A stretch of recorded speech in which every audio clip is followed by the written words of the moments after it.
नमस्कार, स्वागत है आप सभी का हमारे इस खास कार्यक्रम खास मुलाकात में। मैं हूं आपके साथ आरेंद्र। 5 अगस्त 2019 वो एक ऐसी तारीख थी जब देश की संसद ऐतिहासिक बड़े फैसले का गवाह बनी। प्रधानमंत्री नरेंद्र मोदी की सरकार ने उस वक्त जम्मू कश्मीर से धारा 370 हटाने का फैसला लिया और जम्मू कश्मीर लद्दाख को अलग अलग केंद्र शासित प्रदेश बनाने का फैसला हुआ। उस फैसले पर उस वक्त कई प्रकार की आशंकाएं व्यक्त की गईं। तमाम राजनीतिक दलों ने कहा कि साहब खून की नदियां बह जाएंगी, विकास रुक जाएगा, यहाँ के युवाओं और आवाम के साथ में ये नाइंसाफ़ी है। लेकिन जैसे जैसे समय बीता, प्रधानमंत्री मोदी के तमाम जो प्रयास थे, जो फैसला था, वो ज़मीन पे सही साबित होता नजर आया। शांति स्थापना के नए प्रतिमान स्थापित हुए हैं तो विकास भी अभूतपूर्व तरीके से हुआ है। अब 5 साल इस फैसले को हो गए हैं। किस तरीके से 5 साल के इस सफ़र में जम्मू कश्मीर ने एक नई इबारत लिखी है शांति स्थापना की, विकास की, इस विषय पे बात करने के लिए बहुत ही खास मेहमान इस वक्त हमारे साथ मौजूद हैं। हमारे साथ हैं डॉक्टर जितेंद्र सिंह जी। सर, बहुत स्वागत है। आप जम्मू कश्मीर में से सांसद भी हैं, इसके अलावा केंद्र में प्रधानमंत्री कार्यालय में राज्य मंत्री के साथ साथ तमाम 6 मंत्रालयों की जिम्मेदारी संभाल रहे हैं। सर, दूरदर्शन न्यूज़ के लिए वक्त निकाला, बहुत शुक्रिया। बड़ा सवाल यही कि सर, आज जब 5 साल पीछे पलट के देखते हैं, क्या बड़े उपलब्धियां शांति स्थापना हो या फिर विकास हो नजर आती है? नहीं, धन्यवाद आर्यन जी। जैसा कि आपने स्वयं कहा कि शांति स्थापना हुई है और 5 बरस यदि आप लौट करके देखें तो मुझे लगता है कि संक्षेप में यदि कहा जाए तो 3-4 स्तर पर परिवर्तन देखने को मिला है। सुरक्षा स्थिति में तो ही है, जैसे आपने उल्लेख किया। उसके अतिरिक्त मुझे अगर कहा जाए कि श्रेणीबद्ध तरीके से कहूँ तो एक लोकतांत्रिक स्तर पर सबको एक समान अधिकार मिलना, इक्वालिटी जो कि हमारे संविधान की आत्मा रही है, उसका वहाँ पर जम्मू कश्मीर में भी लागू होना। दूसरा, प्रशासनिक स्तर पर बहुत से ऐसे कायदे, कानून, नियम जो हिंदुस्तान भर में लागू थे लेकिन आम जनता को वहाँ उनका उस प्रकार का लाभ नहीं पहुँच रहा था, वो। और तीसरा, विकास। और जैसा कि हम सब जानते हैं कि विकास और शांति, मैं तो ये कहूँगा कि peace and development share a reciprocal relationship. यदि शांति भंग होती है तो विकास कार्यों में विलंब होता है, और अगर विकास ना हो तो समाज में अराजकता, अनरेस्ट पैदा होता है। तो ये दोनों एक समान आगे बढ़ने का कार्य इन 5 वर्षों में हुआ और इतना अभूतपूर्व परिवर्तन है, इतनी अधिक ट्रांसफॉर्मेशन है कि मुझे लगता है कि जिन्होंने इससे पहले का समय ना देखा हो वो शायद कल्पना करने में भी दिक्कत महसूस करेंगे कि पहले किस प्रकार का था और अभी किस प्रकार का। बिल्कुल, आपने कहा सर पहले किस प्रकार का था, तो एकदम से मन में वो तस्वीरें कौन जाती हैं जब वहाँ का युवा हाथ में पत्थर लेके पत्थरबाजी करता नजर आता था। लेकिन आज तस्वीर अलग हो गई है। मुख्य धारा में युवाओं को जोड़ने के लिए, उनकी शिक्षा के लिए, उनके रोजगार के लिए क्या बड़े प्रयास हुए हैं और उसमें क्या आंकड़े हैं?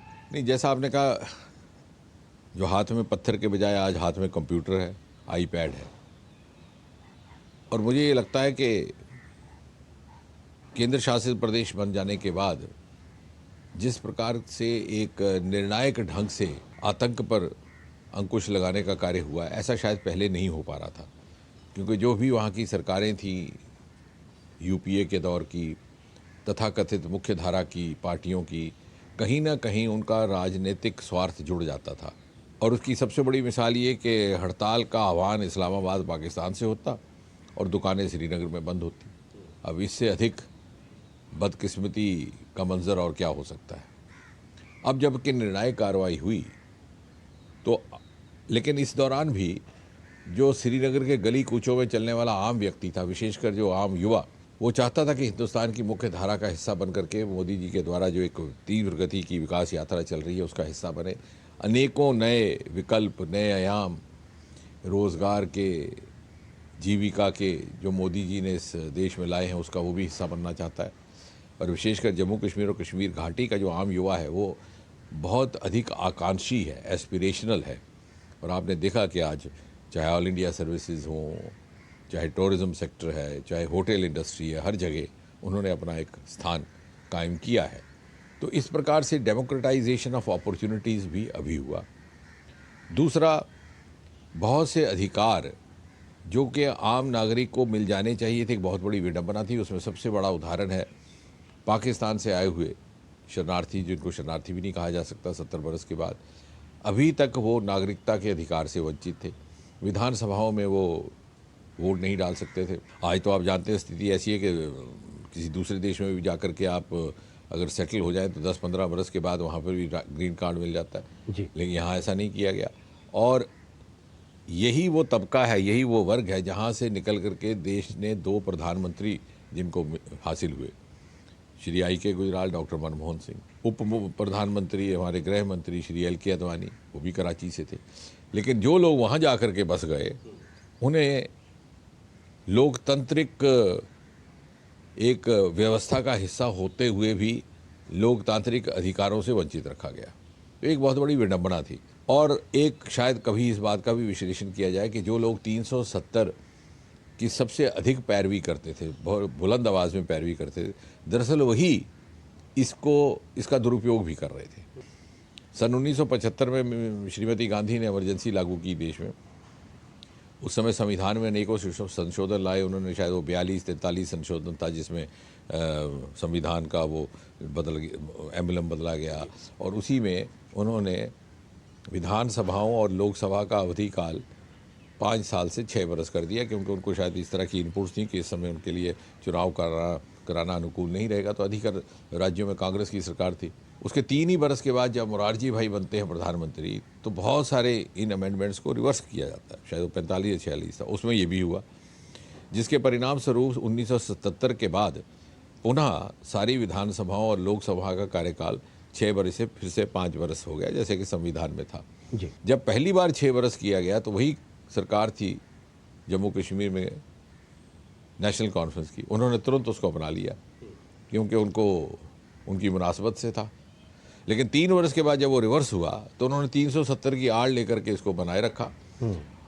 और आपको हैरत होगी कि 5-6 अगस्त 2019 तक जम्मू कश्मीर विधानसभा का कार्यकाल 6 साल ही चलता रहा। अब आप बताइए इसमें कौन सा जनहित था या कौन सी शनाख्ती या आइडेंटिटी या पहचान की बात थी? मात्र और मात्र कुछ एक दलों का एक राजनीतिक लाभ था।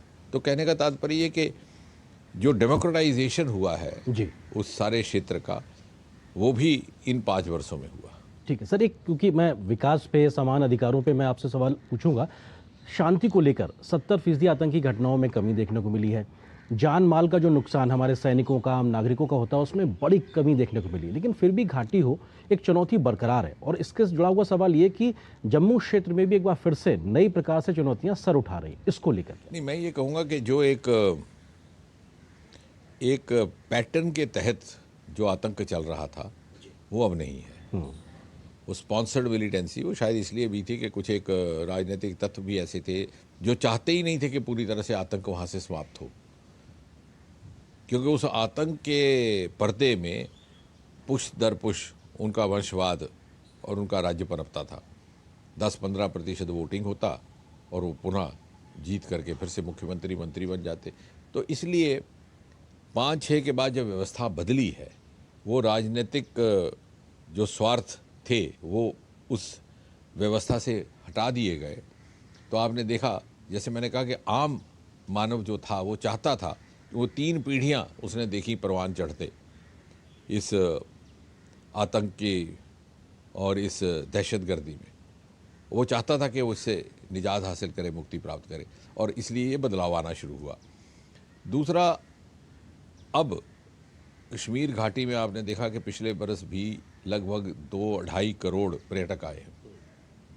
मैं समझता हूँ अगर एक मापदंड जिसे ऑब्जेक्टिव पैरामीटर कहा जाए शांति बहाल होने का या सामान्य स्थिति बहाल होने का, वो है पर्यटक। तो 2.5 करोड़ जब पर्यटक आते हैं और होम टूरिज़्म की भी वहाँ पर गुंजाइश नहीं रहती, तो वही सबसे बड़ा टेस्टिमनी है शांति बहाल होने का।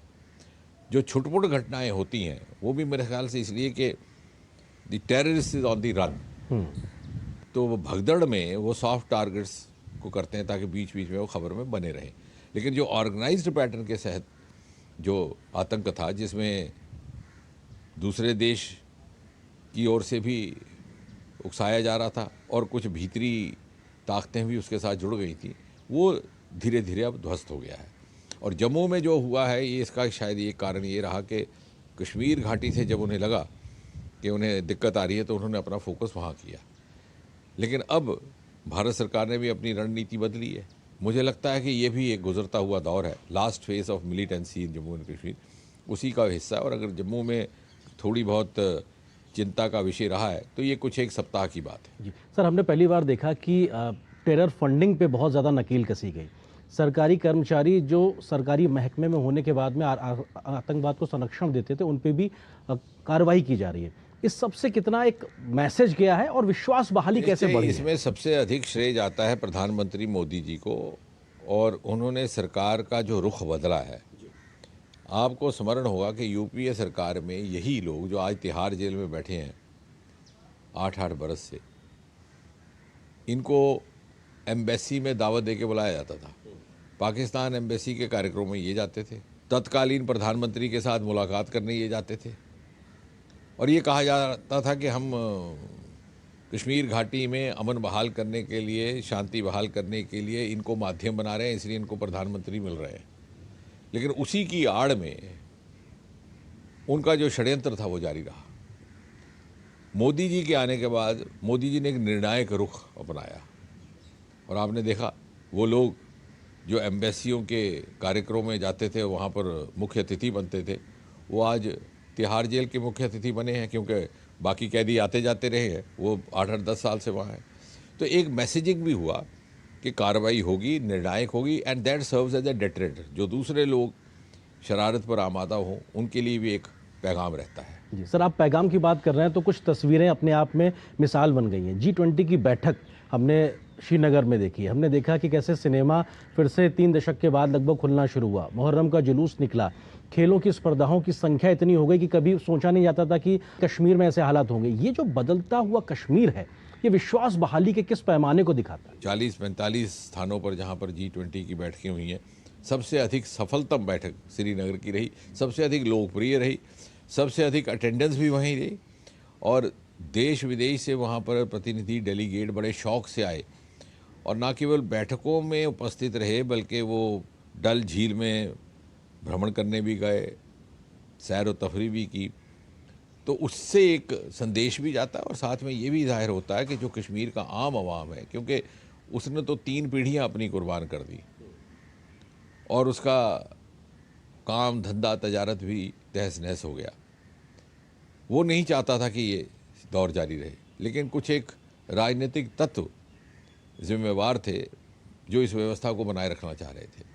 और ये जो बदलाव आया है, इसके साथ ही साथ जम्मू के क्षेत्र में देख लीजिए, अक्सर ये शिकायत रहा करती थी कि क्षेत्रीय असंतुलन रहता है, कि किसी एक क्षेत्र विशेष को रिझाने के लिए सेंट्रल फंडिंग भी उसी प्रकार की होती है, बड़ी बड़ी संस्थाएं भी वहीं पे बनाई जाती हैं, संस्थान किसी न। अब ऐसा नहीं रहा। अब जो केंद्र से जो राशि जा रही है उसका बराबर संतुलित ढंग से वितरण हो रहा है। अगर एम्स जम्मू में बना है तो श्रीनगर में भी बना है, रिंग रोड जम्मू में बनी है तो श्रीनगर में भी बनी है। पहले ये लगता था कि साहब किसी एक क्षेत्र विशेष के रहने वाले युवाओं को प्राथमिकता मिलेगी, साहब हमारा तो कुछ नहीं बनेगा। अब वो नहीं रहा। इंटरव्यू की, जैसे मैंने कहा, प्रशासनिक स्तर पर क्या सुधार हुए। इंटरव्यू की प्रथा मोदी जी के नेतृत्व में DOPT के ही माध्यम से समाप्त कर दी गई थी सन 2016 में। जनवरी महीने से DOPT ने आदेश जारी किया, लेकिन वहाँ नहीं हुआ था। 370 की आड़ लेकर के वो वैसे ही चलते रहे कि रिटन टेस्ट में 0 दे दीजिए, इंटरव्यू में 100 अंक देकर जिसको लेना ले लीजिए। उस पर भ्रष्टाचार का भी आरोप आता, भाई भतीजेवाद का। अब वो समाप्त हुआ, और आप देखिए हर क्षेत्र के होनहार बच्चे सामने आ रहे हैं। तो बच्चों में एक कॉन्फिडेंस आया युवाओं में कि अगर हम में प्रतिभा होगी, हम मेहनत करेंगे तो हमारे लिए मौका उपलब्ध रहेगा। ऐसे तो वो जो बेहाली का जो निराशावाद था कि साहब हम कुछ भी करें हमारा कुछ नहीं बनने वाला, वो भी धीरे धीरे जाता रहा। सर, मैं थोड़ा विकास के मुद्दे पे आता हूँ, क्योंकि नई औद्योगिक नीति हो 2019 में संभवतः 1 लाख करोड़ रुपए की GDP थी राज्य की, लेकिन उसमें बहुत तेज़ गति आई और राज्य देश के औसत से तेज़ गति से आगे बढ़ रहा है। दुनिया से निवेश जम्मू कश्मीर में आ रहा है। औद्योगिक निवेश के लिहाज से, उद्योग बढ़ावा के लिहाज से और रोजगार सृजन की क्षमताओं के लिहाज से क्या बड़े प्रतिमान रहे हैं 5 साल? नहीं, आपने सही कहा। इंडस्ट्री ने उस तरफ रुख किया है। आज कश्मीर में भी इंडस्ट्री लग रही है, जम्मू संभाग में भी। मेरे अपने संसदीय क्षेत्र में कठुआ एक बहुत बड़ा इंडस्ट्रियल हब बनकर के उभरा है। हिंदुस्तान का, उत्तर भारत का पहला इंडस्ट्रियल बायोटेक पार्क कठुआ में स्थापित किया गया। अनेकों कंपनियों ने वहाँ पर अपने इस्टेब्लिशमेंट्स किए हैं। और यही नहीं कि बाहर से जो उनके अपने साधन थे उनका भी सही मायने में उपयोग नहीं किया गया था, क्योंकि उस समय की तत्कालीन सरकारें चाहती ही नहीं थी कि वो राज्य बहुत अधिक तरक्की करे। वो चाहते हैं कि ये पिछड़ा रहे क्षेत्र और हम हर 5-6 वर्ष के बाद वोट बटोरते रहें। जो दूर दराज के क्षेत्र हैं, किश्तवाड़, डोडा, वहाँ से कोई ऐसा वक्त ना गुजरा जब कोई ना कोई मंत्री केंद्र में ना रहा हो या प्रदेश में, लेकिन उस क्षेत्र का विकास अब हुआ। अब वहाँ गांव-गांव तक सड़क पहुँची है। किश्तवाड़ का छोटा सा ज़िला है, वो उत्तर भारत का पावर हब बन चुका है। 7-8 महत्वपूर्ण प्रोजेक्ट मोदी जी के आने के बाद, 2-3 की लॉन्चिंग भी मोदी जी ने की, पकड़डुल 1000, बल्कि उन्होंने तो रोक डाले थे। रेटले नाम का एक प्रोजेक्ट है 850 मेगावाट का, वो भी मोदी जी के आने के बाद रिवाइव हुआ, यूपीए ने रोक दिया था। तो कहने का तात्पर्य कि जो उनके अपने रिसोर्सेज थे, या तो उनको पूरी तरह उपयोग में नहीं लाया गया या उन्हें थाम दिया गया। अब जम्मू कश्मीर, आपको याद होगा गणतंत्र दिवस के अवसर पर जो झांकी निकली है, पर्पल रेवोल्यूशन अथवा बैंगनी क्रांति जिसे कहा जाता है, रोमा मिशन, इत्तेफाक से वो हमारे ही विभाग से संबंधित है, CSIR, साइंस एंड टेक्नोलॉजी, उसका जन्म जम्मू कश्मीर से हुआ और उसका अनुसरण अब जितने भी हिमालयन राज्य हैं वहाँ होने लगा। बिल्कुल, और शायद इस बात की जो महक है वो सुदूर दुनिया के देशों तक भी पहुंच रही है। ये भी तस्वीर हमने देखा सर। पहले 370 से पहले हमने देखा केंद्र की योजनाएं ज़मीन पे नहीं उतरती थी। अब जबकि योजनाएं ज़मीन पे उतर रही, सामाजिक आर्थिक योजनाएं, युवाओं को, खासकर से महिलाओं को किस प्रकार का एक आधी आबादी को फ़ायदा मिलता नजर आ, चाहे वो घर की बात हो, जुला की बात हो या स्वास्थ्य का मामला हो, किस तरीके से वो परिवर्तन आया? देखिए, जो उदाहरण के तौर पर जो आयुष्मान भारत एक अद्भुत योजना, मुझे लगता है कि दुनिया की इससे पहले इस प्रकार की हेल्थ इंश्योरेंस की योजना नहीं रही, क्योंकि मेरा उसी व्यवसाय से संबंध है। हेल्थ इंश्योरेंस कंपनी अगर किसी को मुआवजा देते भी थे इलाज के लिए, तो पहले ये सुनिश्चित करते थे कि पहले ये बीमारी तो नहीं थी। अगर किसी को पहले से हार्ट का रोग हो और फिर हार्ट अटैक हो जाए तो उसके लिए नहीं था मिलता। ये एक ऐसी योजना है कि जो प्री एग्जिस्टिंग डिजीज़, यदि आज कैंसर डिटेक्ट होता तो कल आप इंश्योरेंस करा के 5 लाख निकाल सकते हैं। ये लागू करने में भी जम्मू कश्मीर सर्वप्रथम क्षेत्रों में रहा, 100%, और वहाँ पर यूनिवर्सल आयुष्मान लगा दिया गया। यहाँ पर पहले कुछ एक कंडीशंस थी, लेकिन जम्मू कश्मीर में पहला ऐसा प्रदेश था जहाँ पे बिना किसी क्राइटेरिया के यूनिवर्सल हेल्थ इंश्योरेंस कवर दिया गया। बल्कि मोदी जी के नेतृत्व में एक नई संस्कृति ने जन्म लिया है कि जहाँ जिस चीज़ की आवश्यकता है वहाँ पहुँचेगी, राजनीतिक प्राथमिकताओं से ऊपर उठ करके। अगर गैस का सिलेंडर पहुँचाना है तो कलेक्टर बनाता है सूची कि किस घर में कलेक्टर सिलेंडर जाएगा। ये नहीं पूछा जाएगा कि हिंदू है कि मुसलमान है कि ठाकुर है कि ब्राह्मण, और ये भी नहीं पूछा जाएगा कि पिछली बार किस पार्टी को वोट दिया था, जो कि यूपीए सरकार में होता रहा। उसने भी एक मानसिकता को जकड़ के रखा था। उनको लगता था कि साहब अगर फ़लाँ व्यक्ति का, फ़लाँ परिवार का, फ़लाँ पार्टी के साथ संबंध है तो उनका तो भला होता रहेगा, हमारे बच्चों का कुछ नहीं बन रहा। तो एक पूरा मानसिकता, पूरी जहनियत बदलने का काम हुआ है, ना केवल इन योजनाओं के लागू होने से, बल्कि इन योजनाओं के लागू होने के तौर तरीके से, वो कार्यशैली, वो कार्य संस्कृति में जो परिवर्तन आया है। जी सर, फोकस कनेक्टिविटी पे भी बहुत है और लगातार हमने देखा है कि ऐसे ऐसे प्रतिमान स्थापित हो रहे हैं जो दुनिया में सबसे ऊंचाई वाले प्रतिमान है, चाहे वो सड़क का हो, रेल का हो, हवाई का हो। हवाई यातायात भी बीते वर्षों में 2 गुने से ज़्यादा हो गया। उस फोकस तरीके से जब आप सुदूर इलाकों तक पहुँच रहे हैं, उसका फ़ायदा पर्यटकों को तो मिल ही रहा है जन्नत तक जाने का, लेकिन वहाँ की आवाम उसका फ़ायदा कैसे ले? मैं उसकी आपको 1-2 उदाहरण दूंगा। आज दुनिया का सबसे ऊंचा पुल निर्माणित हुआ है जम्मू कश्मीर, रियासी जिला में, एलिफेंट टावर से 35 मीटर ऊंचा। अब कभी ये भी विश्लेषण का विषय रहेगा कि जम्मू कश्मीर में पहली रेलगाड़ी सन 1972 में पहुंची थी जम्मू तक। 50 बरस लग गए उसे कश्मीर घाटी के लिए उसका निर्माण कार्य शुरू होने में। वो मोदी जी के आने के बाद हुआ, और शायद ये उसी बात की तस्दीक करते हैं कि वो चाहते ही नहीं थे कि ये राज्य मुख्य धारा से जुड़ा रहे। आज एक्सप्रेस कॉरिडोर निर्माणित हो रहा है दिल्ली से लेकर कटरा तक। 6-7 घंटे में आप दिल्ली से जम्मू पहुंच जाएंगे। मुझे नहीं लगता कोई विमान या रेलगाड़ी पर सफ़र करने की ज़रूरत भी समझेगा। उड़ान के तहत हवाई अड्डे बन रहे हैं। यातायात हर तरह से बढ़ा भी है, और दूर दराज बॉर्डर के क्षेत्र में 0 लाइन तक, कल मैं सीमावर्ती क्षेत्र में ही था, 0 लाइन तक सड़कें निर्माणित हुई हैं जो पहले नहीं थी। और PMGSY के तहत उधमपुर का ज़िला पिछले 3-4 वर्षों में पूरे देश में पहले 3 ज़िलों में शुमार किया जा रहा है इन PMGSY रोड कंस्ट्रक्शन, जो कि देहाती सड़कों का निर्माण है। तो कहने का तात्पर्य है कि ना केवल एक समान उनको लाभ मिला है, बल्कि पिछली कुताई या जो कमी रह गई है उसको भी दूर करने का। हाँ, एक ये ज़रूर है कि चूँकि ये मुख्य धारा से कटे रहे, तो मानसिकता में बदलाव आने में थोड़ा समय लगता है। बिल्कुल। सर, वक्त खत्म हो रहा है, मैं जल्दी से कुछ और चीज़ों पे आपका ध्यान चाहूँगा, क्योंकि जमहूरियत के लिहाज से बात करें, लोकतांत्रिक व्यवस्थाओं को मजबूत करने के लिहाज से बात करें, तो पंचायत के चुनाव हुए, बहुत बढ़ चढ़ के वोटिंग देखने को मिली। आधी आबादी के लिहाज से भी वहाँ पे संभावनाएं बहुत बढ़ती दिखाई पड़ रही हैं। अब विधानसभा चुनाव की तैयारियों को लेकर चुनाव आयोग की टीम भी दौरा करने वाली है, लेकिन लोकसभा चुनाव में हमने देखा कि लोगों का दिलचस्पी तो बढ़ी, लेकिन हार्डलाइनर्स की भी वहाँ पे मौजूदगी ये दिखाता है कि शायद अभी विश्वास बहाली के लिए और कदम आगे चलना बाकी है। इसमें दोनों चीज़ें हैं। पहले तो मैं ये इस बात को टच करना चाहूँगा जो आपने कहा लोकतंत्र की बहाली। ये सच है कि मोदी जी को इस बात का श्रेय जाता है कि पहली बार वहाँ ज़िला परिषदों का गठन हुआ। अब देश भर में हुआ, लेकिन वहाँ 60-65 बरस वहाँ की सरकार ने ज़िला परिषदें गठित नहीं होने दी। और ये वो पार्टियाँ थीं, वहाँ की क्षेत्रीय पार्टियाँ, जो ऑटोनॉमी की बात करती थी, जो सेल्फ रूल की बात करती थी। अब अगर आप सेल्फ रूल की बात करें तो जो सेल्फ रूल ज़मीन से ही ना जन्मा हो वो कैसा, तो यानी वो परिवार का सेल्फ रूल, धरती पर कोई लोकतंत्र।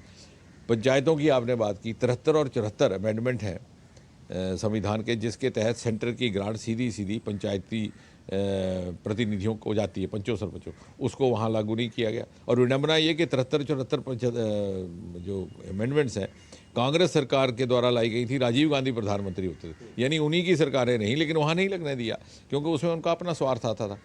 निस्वार्थ होकर के जब निष्पक्ष ढंग से चुनाव हुए तो आपने देखा कि लोकसभा में भी 59-60% तक मतदान हुआ है, जहाँ एक ज़माने में केवल 10% होता था, क्योंकि चाहते ही नहीं थे कि हो। और कई एक ऐसे फेजेस थे कि जो हमारी नेशनल एवरेज रही है उसके बराबर कश्मीर घाटी की एवरेज रही जी। और उसी तरह का ट्रेंड हमें स्थानीय इकाइयों के चुनाव में देखने को मिला। और जहाँ तक विधानसभा का संबंध है वो तो खैर अब चुनाव समिति निर्णय लेगी, लेकिन जहाँ तक भारतीय जनता पार्टी का संबंध है ये तो 24/7 और ×365 है, तो हर समय हमारा हर कार्यकर्ता हर चुनाव के लिए तैयार रहता है। बाकी जो कट्टरपंथी की बात है, मुझे लग रहा है कि वो धीरे धीरे उसमें भी एक परिवर्तन आ रहा है, क्योंकि एक कंट्री वाइड जो फिनोमेना हुआ है थोड़ा बहुत, कुछ एक लोगों को, कुछ एक तत्वों को वो उनको उनकी अनुकूलता में उनको वो सूट करता है कि उस तरह की राजनीति करनी, विभाजन की राजनीति। मोदी जी ने उसकर भी उठ कर के एक नए कल्चर, नए पॉलिटिकल कल्चर, नई संस्कृति को पैदा करने की कोशिश की है। सर, एक आखिरी सवाल, अभी अपने बीते दिनों देखा कि कारगिल विजय दिवस के मौके पर प्रधानमंत्री मोदी ने सख्त संदेश दिया कि आतंकवाद और उनके आकाओं को हर माकूल जवाब दिया जाएगा। दूसरी तरफ हम देखते हैं कि वाजपेयी जी का जो मंत्र है, जमहूरियत, इंसानियत, कश्मीरियत के तरीके से कैसे शांति स्थापना और विकास से आगे बढ़ा जाए।